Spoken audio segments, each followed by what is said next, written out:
And to shed more light, joining us from Paris is Mr. Maher Nicholas Firzli, Director of the EU ASEAN Center. A very warm welcome, sir.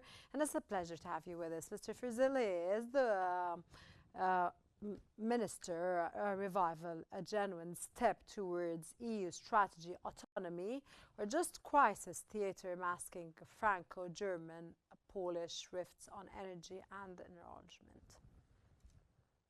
Delighted to join you today, Rana.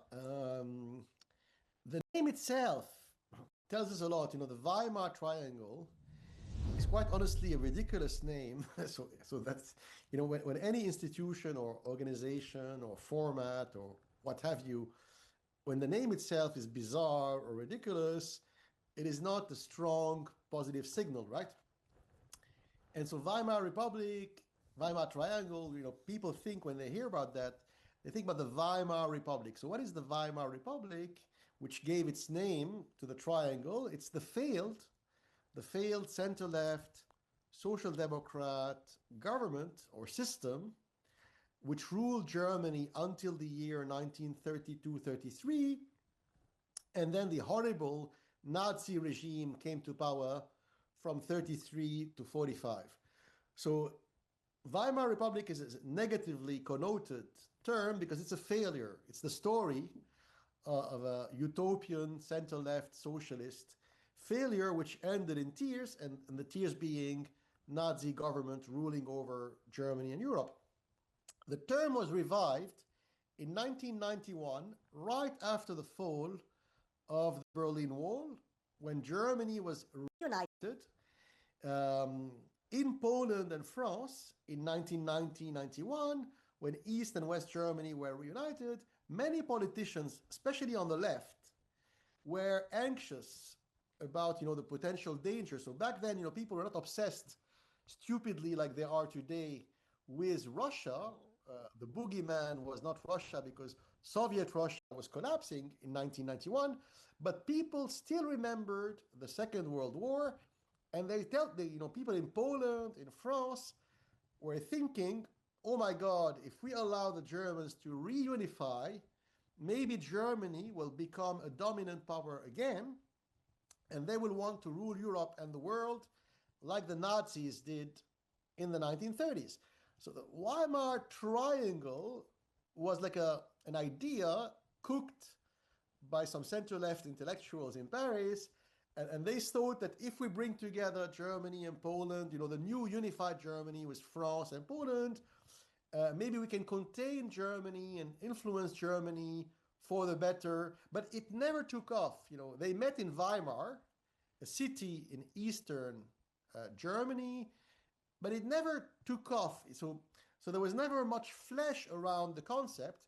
So fast forward today, 35 years later, what is the Weimar Club or Weimar Triangle? It's just a summit which happens every 6 months, every year, every 2 years.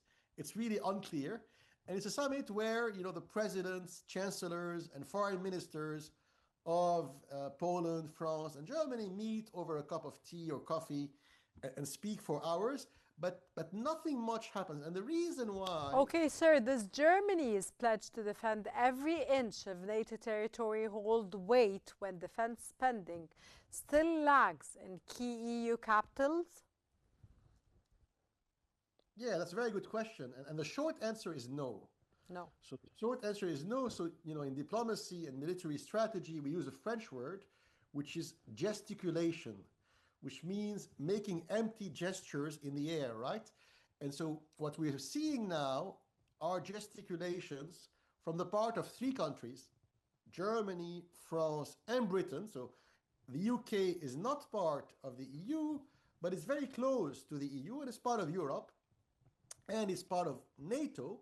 So what the Brits and the French and the Germans are saying is that we are grown-ups, we are powerful, we are strong, quote unquote, we don't need Donald Trump, we don't need America, we can defend Europe, the world, and the galaxy. Of course, it's ridiculous. They cannot defend themselves, right? So to make a long story short... Why, sir, do you see that they cannot defend themselves? Because they rely on NATO.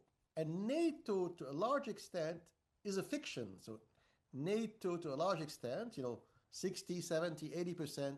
Why do you read it as a fiction, sir? Because it's America. So basically, if you remove one player, so NATO has like 30 plus members.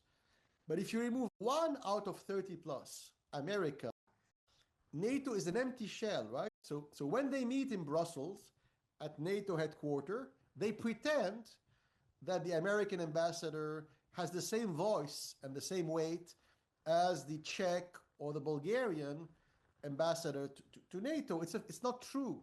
It's not the case. Yeah, so one country alone, let's say America, is 2/3 of NATO in terms of resources, fighter jets, airplanes, missiles, submarines. America alone is more than 66% of NATO. So if you just remove America, the French and the Germans and the British, when they say, don't worry, we will defend Europe and the world, it is, of course, a lie. They are not in a position to do so. Can Poland's frontline urgency align with France's strategic autonomy and Germany's cautious diplomacy, or will divergent threat perceptions fracture unity, sir? So Emmanuel Macron, the current president of France, he's an ideologue. So he's a pro-NATO. He's a pro-NATO neoconservative, warmongering ideologue. So he's not a traditional French president in many ways. So in many ways, Macron, he puts the interests of the European Union above the interests of France, but he is at the end of it's the end of the road today for Macron. As I'm talking to you today, there is no government in France. France has had like 6 prime ministers in 2 years. Macron is unable to rule.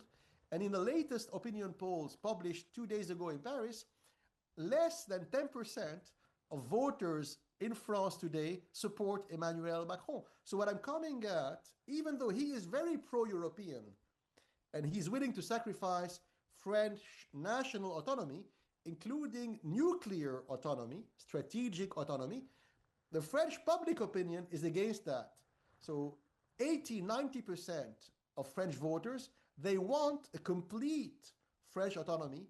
They want a France first use of the nuclear weapon option to defend narrowly defined French national interests. They don't want to use French weapons or French nuclear umbrellas to defend Estonia or Moldova. So here, once again, all the promises which Macron will make tomorrow at the Copenhagen summit are empty promises because A, there is no government, there is no defense minister. Got your point. You mentioned the point, sir.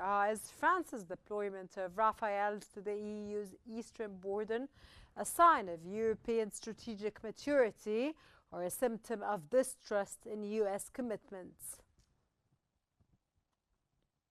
So the Rafale is a great airplane, by the way. So the Rafale is a wonder of French high-tech, military high-tech.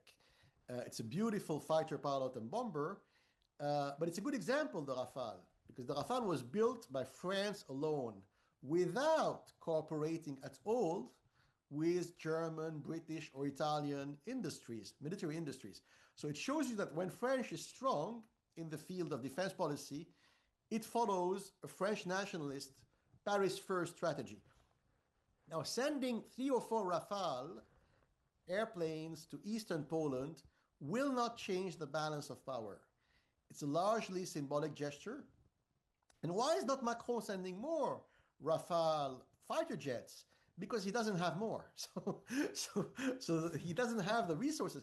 He fancies himself, in his own mind, he thinks he's a hero and the savior of Europe and the world. But the maximum he can do... Mr. Firzli, why don't you see from your own perspective that he's trying or he's working hard to solve or resolve a situation that's going out of hands? Yes, but if you are really serious about that business, which is war and peace, because war and peace is a very serious issue. So when you talk to Russia or China, you should be careful with the words you use. Because if you use aggressive language when you are talking to or about the governments of superpowers or big powers like America, China, and Russia, if you are aggressive with them, you have to be able to put on the table the military resources that go with your words. And so Macron, he said in the past 2 weeks, more than 10 times, that the Russians were ogres. So an ogre is a monster who comes to eat your children, right? So he said that Russians were ogres, and so you would expect from him, if he really believes that there are ogres, to send 20 or 50 or 100 Rafale fighter jets to eastern Poland. So all Mr. Firzli, of course, I wanted to continue this interview and listen more to your intellectual and informative knowledge, but unfortunately I'm out of time. That was Mr. Maher Nicholas Firzli, Director of the EU ASEAN Center. Thank you very much for your valuable insights, time, and informative interpretations, sir.